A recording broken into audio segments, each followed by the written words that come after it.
بسم اللہ الرحمن الرحیم اللہم افتح علینا حکمتک وانشر علینا رحمتک یا ذو الجلال والاکرام۔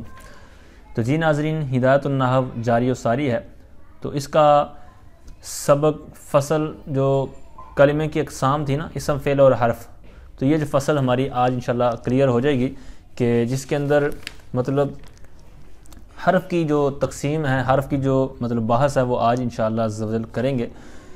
تو سب سے پہلے ہے حرف کی تعریف، وہی تعریف جو آپ پہلے مطلب پڑھ چکے ہیں۔ تو ایک دفعہ پھر دیکھ لیجیے گا تعریف کو کہ کلمۃ لا تدل علی معنی فی نفسها بل تدل علی معنی فی غیرها۔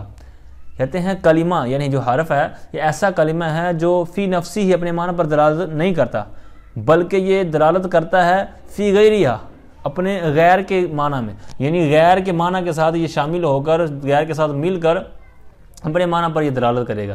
یعنی اپنے معنی پر تو دلالت نہیں کرتا بذاتی ہی، لیکن اپنے معنی پر کرنے کے لیے غیر کے ساتھ جب تک ملے گا نہیں تو یہ اپنے معنی کو مطلب واضح آپ پر نہیں کرے گا، آشکار نہیں کرے گا۔ مثالیں آگے دیں گے تو آپ کو انشاءاللہ مزید وضاحت ہو جائے گی۔ اس کی مثال ہے حرف کی من۔ اب من حرف کی جو مثال ہے، کہتے ہیں اس کا اصل معنی کیا کہتے ہیں، فَإِنَّ مَعْنَاهَا الْإِبْدَاءُ، اس کا جو اصل معنی ہے وہ ہے ابدا، ٹھیک ہے، آغاز، ابدا۔ لیکن کہتے ہیں وَهِيَ لَا تَدُلُّ عَلَيْهِ، لیکن اس پر دلالت نہیں کرے گا۔ لیکن کب کہتے ہیں إِلَّا بَعْدَ ذِكْرِ مَا مِنْهُ الْإِبْدَاءُ، کہتے ہیں جس سے ابدا ہوئی ہے جب تک اس کا ذکر نہیں کریں گے نا۔ مثال کے طور پر پھر انہوں نے آگے مثال اس کے ساتھ اٹیچ کی، کہتے ہیں البصرہ والکوفہ۔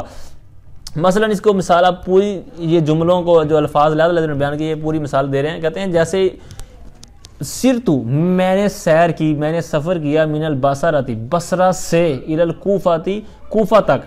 اب یہ جو بصرہ لے کے آئے، سرتو لے کے آئے، یہ سارے جو لے کے آئے، تو من اور الا جو دو حروف ہیں، تو ان کا جب تک ان کے آگے پیچھے کوئی جملہ نہیں لگایا، ان کا جو ذکر نہیں لگایا، تو تب تک ان کا معنی واضح نہیں ہوا۔ تو یہی انہوں نے اوپر کیا کہ یہ اپنے معنی پر فی نفسی تو دلالت نہیں کرتے، لیکن جب اس کے ساتھ کوئی غیر اٹیچ ہو جائے گا، غیر کے معنی کے ساتھ جو غیر اس کے ساتھ ملے گا، تب یہ اپنے معنی پر دلالت کرے گا۔ تو اب سرت من البصرہ الی الکوفہ، میں نے بصرہ سے کوفہ تک سیر کی، تو اب من اور الا کا معنی بھی واضح ہو گیا، اور ساتھ میں جو شرطیں انہوں نے لگائی تھی کہ غیر کے ساتھ ملے تب معنی دے گا، تو بالکل وہ واضح ہو گیا۔ اچھا، اب اس کے آگے علامتیں بیان کریں گے کہ کہاں علامت پائی جا رہی ہے حرف کی، اور کیسے پتہ چلے گا کہ یہ حرف ہے یا نہیں ہے۔ تو کہتے ہیں اس کی علامات یہ ہے کہ اللہ یصح الاخبار عنہ ولا بہ، یعنی جو اسم اور فعل کی جو علامتیں بیان ہوئی ہیں، تو وہی یہاں پر کہہ رہے ہیں کہ نہ اس سے خبر دینا اور نہ اس کے ذریعے۔ اب اس سے خبر دینا اور اس کے ذریعے خبر دینا، یہ دونوں فعل کے اسم کے اندر پائی جاتی تھی، اور یصح اخبار بھی یہ صرف فعل میں پائی جاتی تھی۔ لیکن یہ جو دونوں صورتیں تھیں، اس اخبار عنہ اور اخبار بھی، یہ دونوں صورتیں فعل میں نہیں ہوں گی، حرف میں نہیں ہوں گی، ٹھیک ہے۔ تو اور ساتھ میں آگے کہتے ہیں کہ وَأَن لَا يَقْبَلَ عَلَامَاتِ الْأَسْمَاءِ وَلَا عَلَامَاتِ الْأَفْعَالِ، اور نہ یہ کہ اسماء کی علامتوں کو قبول کرے اور نہ یہ افعال کی علامتوں کو قبول۔ اچھا، یہ اس کی علامات کے متعلق بات ہوئی۔ تو اب جو کلمے کی تعریف تھی، تو حسب معمول جس طرح میں نے پہلے عرض کیا نا، تو اسی طرح اس کی بھی جنس اور فصلیں ہیں، ٹھیک ہے۔ یہ آپ اس کو نیچے دیکھ لیجئے گا حاشیے کے اندر کہ اس کے اندر جنس اور فصلیں کیا کیا ہیں اور کیا کیا فائدہ دیتی ہیں، کیا کیا اس کا مطلب اس کے جو رموز ہیں۔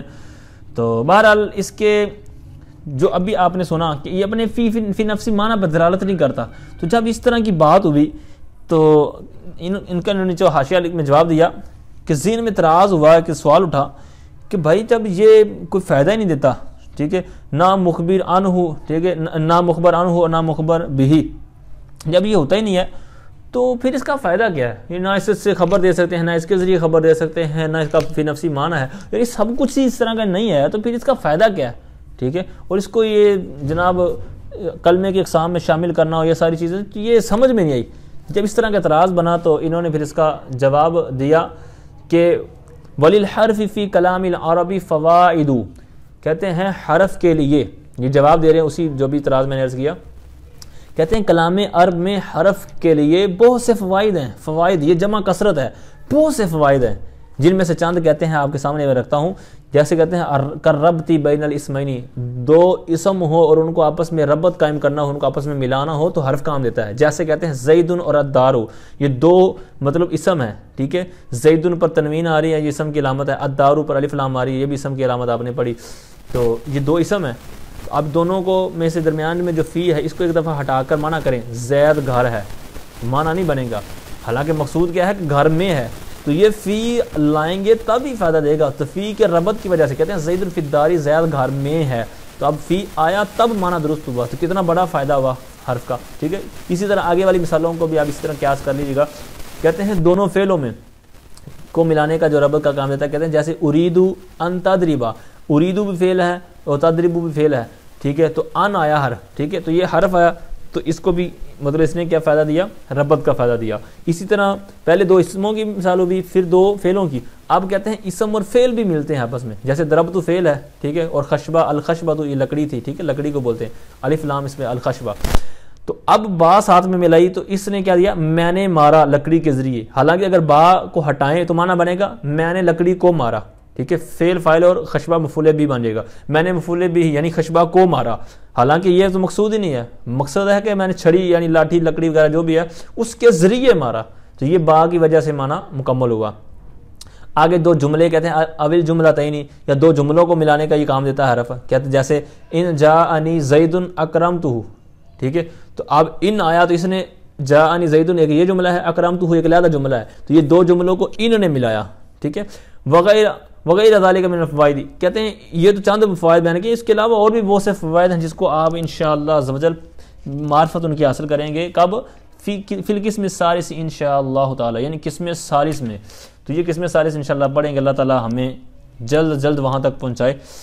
تو بہرحال پھر آگے اس کی وجہ تسمیہ بیان کرتے ہیں کہ اس کو کہتے کیوں ہیں، یعنی حرف کو حرف کیوں کہتے ہیں. تو کہتے ہیں وَيُسَمَّى حَرْفًا لِوُقُوعِهِ فِي الْكَلَامِ حَرْفًا أي طرفًا، کہتے ہیں اس کو حرف کا نام دیا جاتا ہے اس کے وقوع کی وجہ سے، یعنی کلام میں اس کے وقوع کی وجہ سے. حرفن یعنی کنارے پر، طرفن، ٹھیک ہے، کنارے پر. کلام میں اس کے کنارے پر وقوع کی وجہ سے اس کو حرف کا نام، یعنی کلام میں، یعنی مثال کے طور پر کوئی بھی آپ جملہ لے لیں، زید فی الداری، ٹھیک ہے. تو اس میں یہ جو حرف ہے فی، تو یہ کنارے پر واقع ہوتا ہے، ایک طرف واقع ہوتا ہے، تو یہ لہٰذا اس کو حرف کا نام دے دیا. اب زید فی الداری آپ نے مثال سنی تو ہو سکتا ہے آپ کے ذہن میں بھی آ جائے کہ آپ کہہ رہے ہیں کہ زید فی الداری میں فی جو ہے کنارے پر واقع، حالانکہ یہ زید فی الداری دونوں اسموں کے درمیان ہے. تو یہ کیسے ہوا؟ بالکل آپ کا اعتراض درست ہے اور اس کا جواب بالکل عز سے دے رہے ہیں، کیونکہ لیس مقصودا بالذات مثل المسند والمسند الیہ. اب اس کو یہاں سے انہوں نے جواب دیا ہے از لیسا سے. اعتراض ایک دفعہ پھر سن لیجیے گا کہ آپ نے کہا کہ اس کو حرف کہتے ہیں کہ یہ کنارے پر واقع ہوتا ہے، یعنی ایک طرف میں واقع ہوتا ہے. حالانکہ کئی مثالیں ہیں، جس طرح زید فی الداری کنارے میں نہیں ہے، بالکل اس کا مطلب درمیان میں واقع ہے. تو آپ نے کیسے کہہ دیا کدھر؟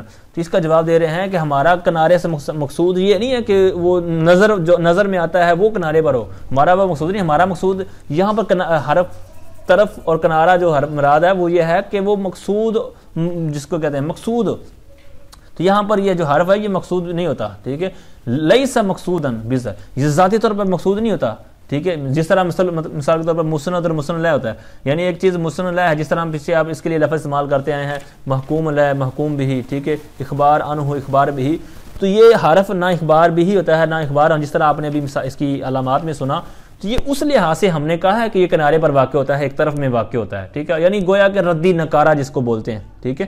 تو اس معنی میں اس کو لیں گے، نہ کہ آپ دیکھنے کے لحاظ سے کہ جناب یہ تو درمیان میں آ رہا ہے، دیکھنے کے لحاظ سے ہم نے نہیں کہا، بلکہ یہ مقصود بالذات جس طرح مسند لہ ہوتا ہے تو یہ اس طرح نہیں ہوتا. تو ہماری جو مراد ہے وہ اس حساب سے ہے، ٹھیک ہے. تو جی ناظرین، یہ تھا آج کا ہمارا سبق. اللہ تعالیٰ سے دعا ہے کہ جو کچھ سنا اس کو صحیح طور پر سمجھنے کی توفیق عطا فرمائے. آمین بجاہ النبی الامین صلی اللہ تعالیٰ علیہ وآلہ وسلم.